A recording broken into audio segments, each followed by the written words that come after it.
Hello everyone, FPL Raptor here and welcome back to another video on my YouTube channel. The international break is finally over and FPL is back, and in today's video we will be previewing and answering all of your questions around Game Week 13. If you are excited for the FPL content to be back, do make sure to like the video, make sure to subscribe as well. But without further ado, let's jump into it.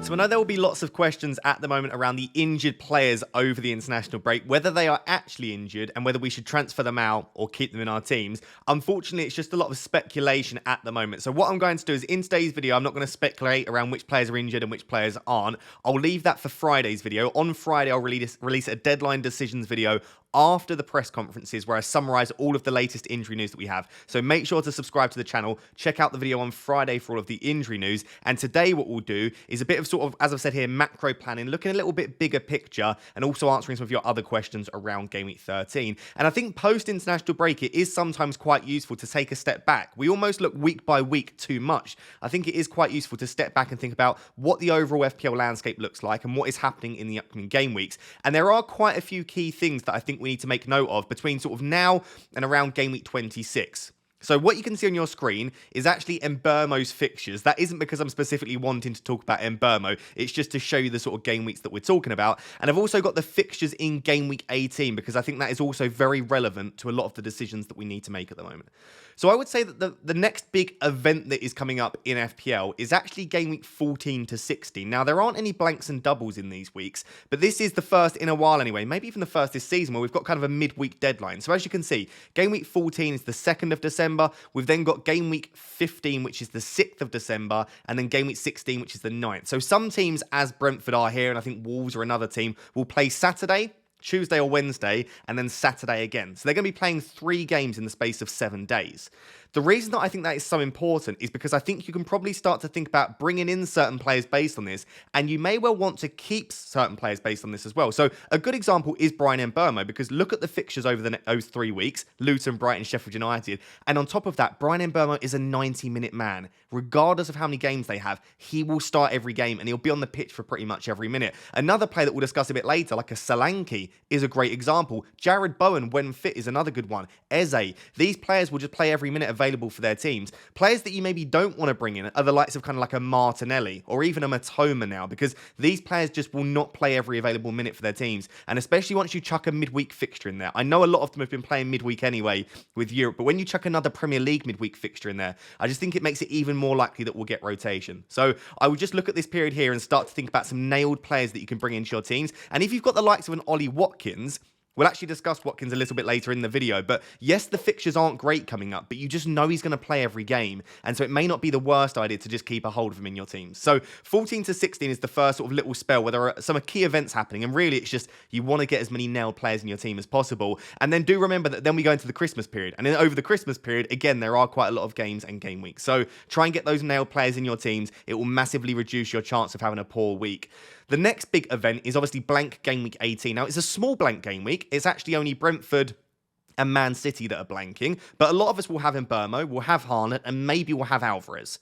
Or maybe you've got a Flecken. All of a sudden, you're probably going to need all of your other remaining players. So the first thing to think about around blank Game Week 18 is the bench players that you've got, like a Charlie Taylor, like an Archer. Are you happy playing them in Game Week 18?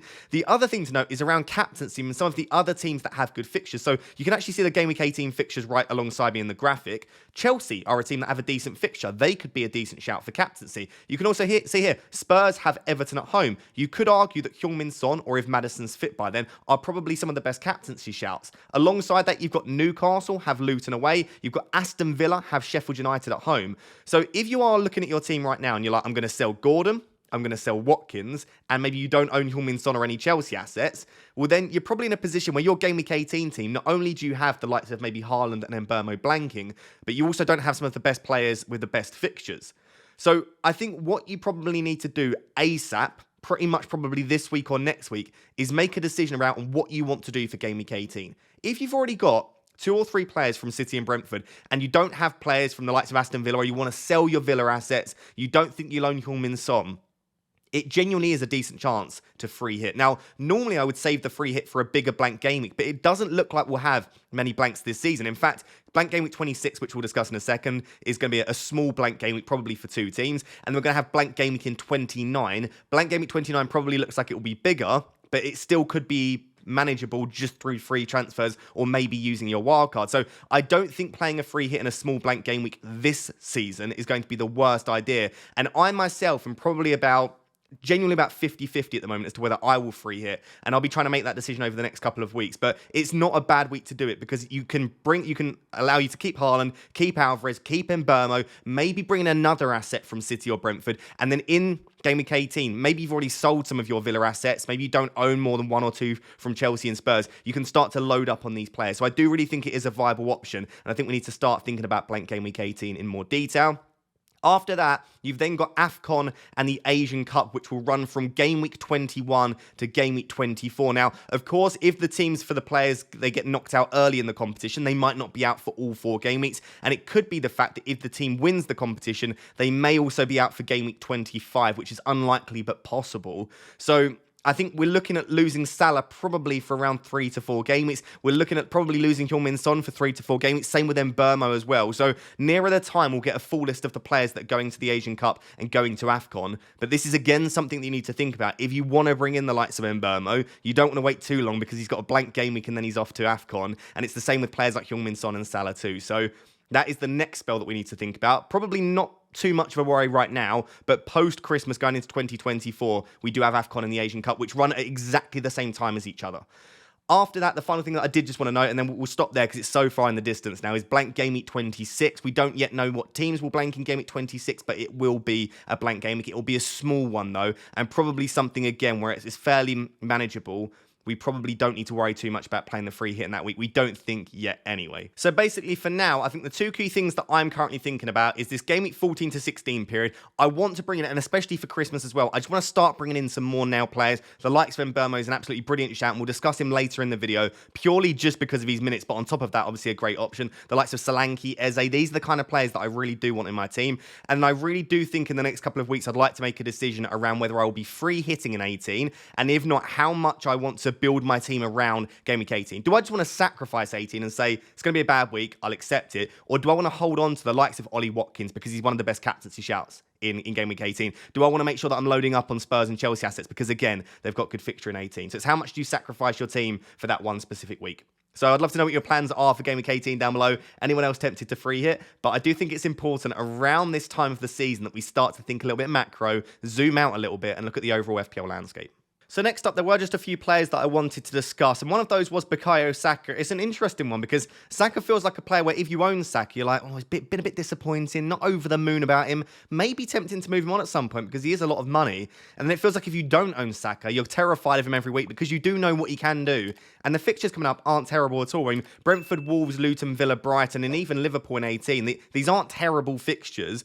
I certainly don't think they are like the best fixtures in the world, though. Brentford away isn't an overly easy fixture. Wolves at points have defended well. I don't think Luton have been the worst team in the league, especially when Luton are playing at home. And Villa and Brighton is hit and miss. On their day, they can defend well. So I'm by no means saying these are a bad set of fixtures, but I'm certainly not saying that these are the best set of fixtures in the world for Arsenal. But certainly a set of fixtures where usually Saka's a no-brainer. You want to own Saka regardless. But Saka this season, and also Arsenal to some extent, have been a little bit underwhelming. That being said, I mean, Saka has been performing okay in an FPL perspective. He's one of the top scoring players in the game so far this season. He's returned in more game weeks than he hasn't. But I feel like it's been almost like a trickle of points with Saka, right? It's been 6 points, 5 points, 4 points. Injury doubt just about goes ahead and plays. Arsenal only score maybe 1 or 2 goals. And it doesn't feel like Arsenal putting teams to the sword. And it doesn't feel like Saka has that same haul ability that he has had in previous seasons. On top of that, we of course know that Saka has been handing out penalties for fun. He's like, you get a penalty, you get a penalty. And it's a bit disappointing when you own Saka, and one of the main reasons that you own him is for penalties, and he's handing them out. On top of that, he does share some corners with Ødegaard and Martinelli. So I think Saka has been frustrating. Regardless of what his points total has been, we have expected more from him this season. It has felt at points when you've owned him that you could have got more, and he's just slightly under-delivered. When we look at the data, there are things to like and there are things that I don't like. One thing that I like is, of course, when he is fit, he is absolutely nailed on. And again, over that busy period that we've got coming up, as we spoke about in the first section, Saka will be incredibly useful on top of instead of the players like Martinelli, Smith Rowe, Erdegaard, and Nketiah, Jesus, like these players, you just don't know how many minutes they're going to get. Saka will just get such good minutes every single week. When I look at his data, overall, his non-penalty expected goal involvement is 0.56, which is decent enough. I would say it is good for an £8.6 million midfielder, but it's not great. There are players for much, much cheaper, Mbeumo, Eze, Palmer, who are getting similar, if not better data. So the data is okay, but certainly, in my opinion, not justifying the price tag when you look at some of the other players that we can get for cheaper. The other thing that I don't like about his data is his non-penalty expected goals is only 0.24 this season. So to explain that from an expected perspective, basically, across a 4-game period, he has accumulated 1 expected goals. So if in 4 games you're expecting him to get 1 goal based on the data, that's not great. But Saka is one of those players that often does overperform his data. So maybe let's say that even if he does overperform it, we're looking at 2 goals maybe every 4 games. It's not bad. That would be 19 goals across the season if he plays every single game. But you kind of hope for a little bit more from Saka. And so I feel like his goal threat from open play has been a little bit disappointing this season. And when on top of that, he's starting to hand out penalties a little bit, and he doesn't take every penalty for Arsenal, his goal threat is just a little bit lower than I would like it. But his assist threat is very good. We're looking at very similar to what it is in previous seasons, if not slightly better, at 0.32 expected assists. So in a single game, basically every 2 games, he'll accumulate an expected return. So that's not bad. That would be around 20 returns in a season. And he's already got 10 so far this season, Saka. So he's not been performing poorly by any means. It's just something's not quite clicking with the Arsenal attack. Something, especially in recent games, just doesn't look like it's quite clicking for Saka. And the data is slightly underwhelming. So to put that together, I'm not going to sell Saka. I think if you own him, you don't sell him. I think if you don't currently own him, you do think twice about bringing him in. I don't think it's just an obvious, yep, it's Saka, of course I want to bring him in. I think you look at the other players that you want to bring in. Do you own Mbeumo right now? If not, we'll discuss him in a second. Could be a slightly better option. Is maybe your defence looking really weak? Do you think you should prioritise your transfers in sorting out your defence? I just think maybe if you still don't own Salah, it's probably worth prioritising to bring him in. Do you want to take a risk on someone like a Darwin? I just think there are certain places that you could use your transfers elsewhere. There are other players in the midfield that could outperform Saka for significantly cheaper, which we'll discuss again in the next section. So for me, it's not that he's a bad option. It's just that there are other really good options as well. I don't think the fixtures are perfect. I don't think Arsenal performing to the level that we saw at previous points last season. And for me, something's just not quite right with Saka. I can't pinpoint it. It's not the data. It's just a feeling I've got that he's just not quite at it at the moment. But we know that he is good enough to do so. So if you want to back historical data, if you want to say that he is still first choice penalties, Arsenal is still one of the best attacks in the league, the fixtures are okay, Saka's data is okay, I trust in him as a player, that is absolutely fine. Bring him in. I have no issue with it. I own him and I'm still happy owning him for the future. But if I didn't own him, I wouldn't be as scared as I usually am. And I do think there are other players that you could potentially target for a little bit cheaper. So 2 players that I do really like for a cheaper price than Saka, Salah, all of these players. Like these are 2 really, really good value assets. Is Cole Palmer and Bryan Mbeumo. We've discussed Bryan Mbeumo so many times this season, and Cole Palmer in recent weeks has been discussed quite a bit too. I will start with Cole Palmer. He just is ridiculous value. I mean, he's still 5.2 million and he's still owned by less than 10% of managers. And the fixtures are starting to turn. Of course, this week is the final week where it's a difficult fixture. Newcastle away is not a great fixture. In fact, it's one of the most difficult on paper in the Premier League. So I don't like the fixture this week, but it's not Game Week 16 where the fixtures turn for me. It's Game Week 14 because Brighton aren't a great defence this season. Brighton at home is a nice fixture. Manchester United are struggling a little bit at the moment defensively. So Game Week 15 isn't a bad fixture. And then from Game Week 16, yes, the fixtures very, very clearly, even if you're looking at the FDR, become a lot better for Chelsea. So I think from Game Week 16 onwards in particular, but even from 14, we are going to want as many Chelsea assets as possible in our teams. And as I spoke about in the first section, they play against Wolves at home in Game Week 18, which is a really, really nice fixture on paper. So I do think we want to start looking at Chelsea. I've been quite impressed with them so far this season. And I think maybe they've been a little bit unlucky not to get more goals and to concede fewer goals this season. Now, what are my issues with Cole Palmer? There are a few things up in the air at the moment, and most of those do revolve around Nkunku. So Nkunku looks like he'll be back very soon. He obviously hasn't featured so far in the Premier League this season for Chelsea after getting injured in pre-season.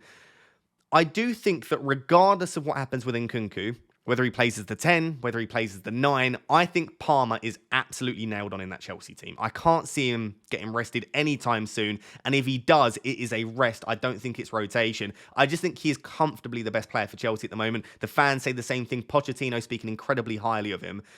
I just don't see as you can pull Palmer out of the team. So I don't think Nkunku coming back will affect Palmer's starting role in the team. I do think that over the busy period, just because Nkunku can take a little bit of the weight off of Palmer's shoulders, right? He can create a little bit, he'll score goals too. It may be that Palmer gets rested once over the busy period, or it may be that he comes off a little bit earlier just because they still have that talisman in the team and Nkunku. So it may be that it affects his minutes ever so slightly, but it's not the minutes that I'm worried about with Palmer. It's more so once Nkunku's back, let's say Nkunku plays as the number 10. Most people think he'll play as the 9, but let's just say he does play as the 10. That will push Palmer wide. Will that mean that Palmer doesn't have to do so much for the team? Because at the moment, Palmer is doing everything for Chelsea. He's creating, he's scoring goals. So does that take a little bit of the load off of Palmer? Does Nkunku become the central player to that team? Maybe not. Maybe Palmer plays as the 10, maybe Nkunku plays as the 9, and Palmer actually gets more chances to create. But a lot of this is up in the air. But the major issue that we've got is that all of Palmer's goals this season have come from penalties, right? He's been getting so many penalties this season. Now, firstly, penalties will not come that often. They will start to dry up at some point. And secondly, Nkunku has a really, really good penalty record. And we thought at the start of the season that it would be Nkunku on penalties for Chelsea. Now, if that's the case, Palmer is still a great option at 5.2 million. That doesn't suddenly make him a terrible option, but it does reduce the appeal slightly. So there are a few things up in the air. Most of them do revolve around Nkunku. Once he's back, we should get a clearer picture. Does it make me want to wait for Nkunku to come back? Maybe slightly, but also, if Nkunku comes back and takes penalties and Palmer's pushed out wide, you've still got an attacking starter for a very, very decent attack in Chelsea with really good fixtures coming up for 5.2 million that looks relatively nailed. So I think even if Nkunku does take penalties, even if Palmer is pushed a little bit wider, I don't think that suddenly makes Palmer a bad option. So I think you are still okay. I'll still give you the green light to go ahead and bring Palmer in. And I just think he is absolutely brilliant value. When we look at his data specifically, you can see here, it's good, but not exceptional. It's only slightly lower than Saka, though, for like £3.4 million cheaper. But we're sitting at a 0.5 non-penalty expected goal involvement, which is decent. But you can see that, yes, his expected FPL points are really high. And yes, he's been involved in almost 2 big chances per 90. But the reason for that is because he's had so many penalties. Once you remove the penalties, he's got good data, but in a similar way to Saka, he doesn't have that open play goal threat,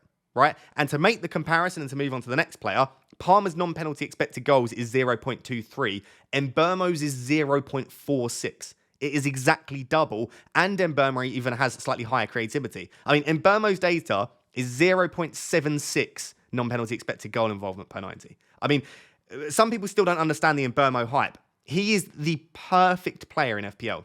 He's cheap, 90 minutes, nailed on to start every single game. Fixtures are really, really strong coming up as well. Perfect data, takes all corners, as you can see by the touch map, takes free kicks too. When he plays against big teams and harder opposition, he's sometimes even better because they play as a 3-5-2 and Mbeumo plays up front. I mean, he is quite literally the perfect FPL player. I mean, there is absolutely nothing to fault with Mbeumo. The only reason we've faulted him in the past is because sometimes his finishing leaves a little bit to be desired. But so far this season, you can actually see that he's only slightly underperformed his expected FPL points this season. So his finishing hasn't been poor.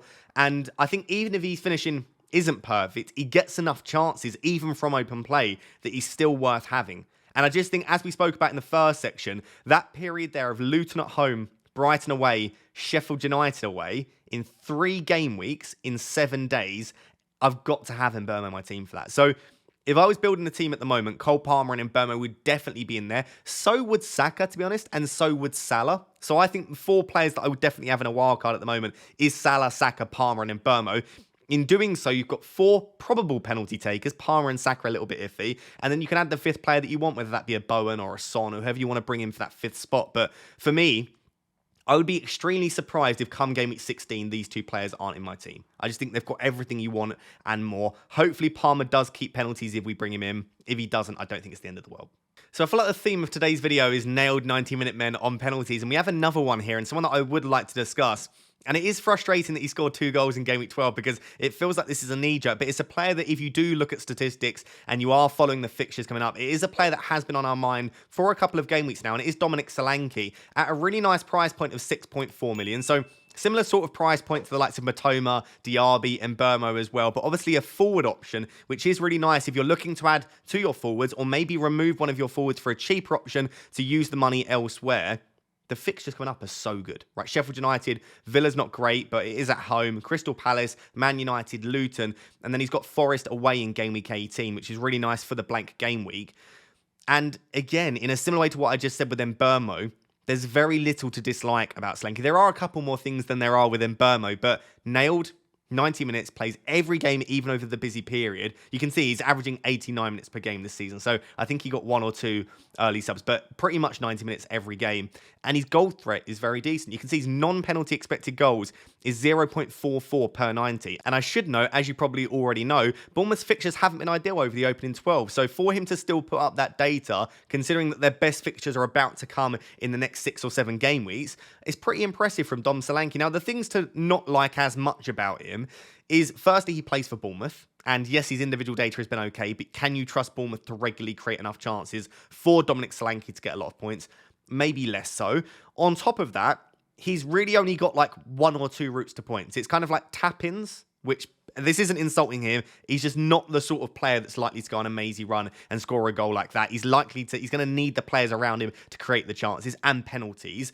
But outside of that, right, he's not going to score many goals from outside the box. You can see his expected assist very, very low. He doesn't really create for his teammates. So with him, you need someone to create a chance for him, which he needs that big chance, or you need him to score a penalty. So it's unlikely in one given game that he goes and gets you a massive score, and he can go 2 or 3 games in a row, getting very few chances himself because Bournemouth aren't creating the chances, and then not getting a penalty to go with that. So you wouldn't be surprised to see him go 3 games in a row getting 2-2-2. So it's not an insult to Dominic Solanke. He's an excellent forward at what he does. It's more just to say that Bournemouth don't create that many chances, or at least enough chances on a consistent basis to confirm that he's going to get returns. Like Brentford and Mbeumo, you know for a fact, just due to the way that they play under Thomas Frank, that they will create a lot of chances in a lot of games. So that's my only slight concern around Dominic Solanke, that I'm not sure how I feel backing a striker from Bournemouth, but the data is there. 0.5 non-penalty expected goal involvement is absolutely okay for a £6.4 million forward that plays every game and is on penalty. So with the fixtures coming up, I genuinely am considering it, especially if it's someone like me that needs to get the money back into Haaland. It may be that going for a Dominic Solanke alongside him just makes it an easier route back to the Norwegian. So there were a few questions around Villa players, some talking about Watkins, some asking about Diaby, some asking about Matty Cash, and I thought it'd just be worth discussing them in their entirety. Aston Villa are an excellent team, firstly. And I think under Emery, they will continue to perform very well. So the first thing to note is, no, you don't ever have to sell your Villa players, because we know that fixtures aren't absolutely everything. Yes, you do want to try and target the teams with the best fixtures, because more often than not, the teams with the better fixtures will perform better. I mean, it's a very simple formula in FPL and in football as well. But these are not a team like, for example, if you own, we'll go back to Dominic Solanke, and he had really difficult fixtures coming up. You might look at them and think, I don't back Bournemouth to do very well in these games, therefore I would sell him. I think Villa are just too good to consider them like that now, where they're a team that will get bullied in these games and where they will struggle to create lots and lots of chances. So I don't think you need to sell your Villa assets. But when you look at the fixtures, no, they are not ideal. There is a lot to dislike about their fixtures coming up. But there are also a few things that I do like. And I will just offer you the alternative perspective that if you can rotate them in certain weeks, their fixtures maybe aren't as bad as you would first look at. So Tottenham away, at the moment, given the suspensions and injuries, this isn't a bad week. I would definitely be playing, keeping and starting Diaby and Watkins this week. And to some extent, I wouldn't even mind playing Matty Cash if you need to. I don't think this is a bad fixture for them. And then obviously after that, they've got Bournemouth away. So when I look at the next 2, no, I don't think they're bad fixtures at all. After that, though, you do have 2 very tricky fixtures. But there are a couple of things to note here. Firstly, they're both at home. City at home and Arsenal at home. We know how good Villa are at home. In fact, they have been one of the best teams, I think the best team in Europe's top 5 leagues at home this season. So this is a team that are absolutely exceptional at home. So yes, they are the 2 hardest teams to play at home, but I wouldn't rule Villa out. And on top of that, I'm focusing specifically here on Ollie Watkins. 14, 15, 16, as I said, are all in the space of 7 days. If you look to sell Watkins, if you sell into someone like a Darwin, I mean, is Darwin even going to start those 3 games? Unlikely. Is he going to start 2? You would expect so, but you still don't know that. So one thing that I like about Watkins is the 2 most difficult games fall in that 3 game week spell where having a player that you know will start every game is a massive advantage. So to put that together, the next two are great. The two after that aren't great, but they fall in a spell where Ollie Watkins in particular, I think, is a great asset to hold because of the amount of minutes that he gets. When I look at Cash and Diaby, I do look at sort of 15, 16, 17 and think I don't like those fixtures for those two. Yes, Diaby is nailed as well, but I don't think he gets 90 minutes in every game. And yes, Cash, again, is pretty nailed on to start, but I don't see a clean sheet in 15, 16 or 17 personally. So Watkins in particular, I really like the idea of holding. Cash and Diaby, I'm less keen, but I don't think you need to sell them this week or next week. I think it's probably game week 15 you look to sell. The other thing to note around Aston Villa is game week 18, they have the best fixture in the league. They've got Sheffield United at home. So firstly, Ollie Watkins is in the top 3 captaincy options for game week 18. That's something you need to consider. Yes, you could sell him and bring him back in. Yes, you might be free hitting, which is absolutely fine, as we discussed at the start of the video. But if you don't want to bring him back in and you aren't free hitting, are you happy going without Ollie Watkins against Sheffield United at home? I would be less confident doing so. And then even around Cash and Diaby, do you want to sell two players that have on paper the best fixtures in Game Week 18? If you do want to, it may be that you decide to free hit, or you're just happy to accept that you won't have the perfect team for 18, but you think in and around that, over the next few game weeks, it makes sense to sell them. So I guess the take-home message here is you don't need to sell these players because I don't think the next two are that bad. And then from 17 onwards, I don't mind the fixtures. 18 is a great one. And the only two really tricky fixtures are both at home. And Villa are really good at home. But could you get a player with better fixtures than Diaby and Cash in their respective positions for this spell? Of course you can. And could you get a cheaper player than Watkins that could get close to matching for this spell? Yes. Like Solanke has better fixtures, similar data, and also plays 90 minutes every single game and is on penalty. So Watkins to Solanke is a move that I could see potentially paying off, especially when you consider the money saved.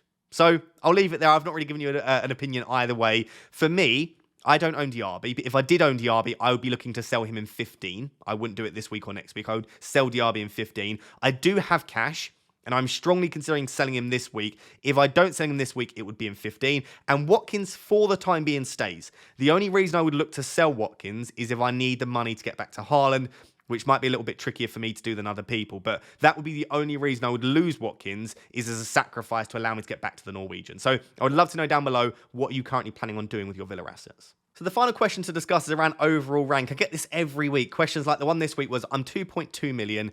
Is it time for me to pack it in? And I mean, if you're not enjoying FPL, go for it. Pack it in. Like, I don't think you should be playing a game that on a regular basis doesn't bring you more joy. The positives don't outweigh the negatives, right? And I'm not saying in a specific week. There will be weeks where you hate FPL, you hate football, you never want to look at your team ever again, but then you come back the next week, right? So if overall there are more negatives than positives, I would absolutely pack it in. Like, there's no point playing a game. And again, it is a game that is meant to bring you joy if it's not bringing you joy.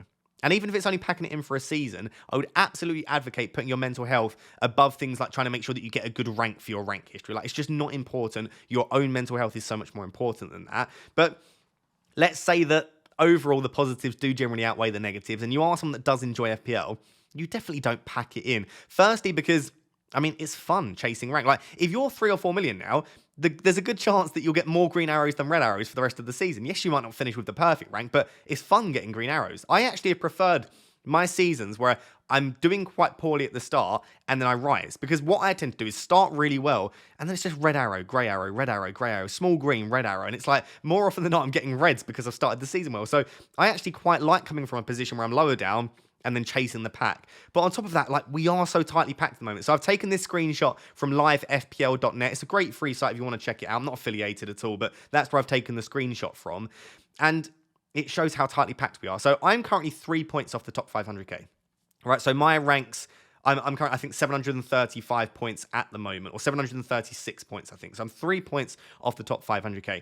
So just to put it into perspective how sort of tight they are, to the top 100k, it's 34 points for me, right?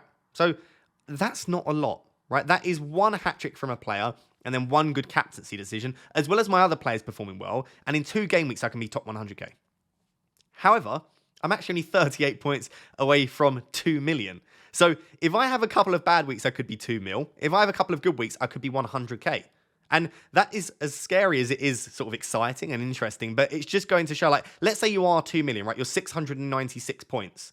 if you get 100, if you gain 100 points over the next sort of 10 to 12 game weeks, you're putting yourself up there towards the top 25k.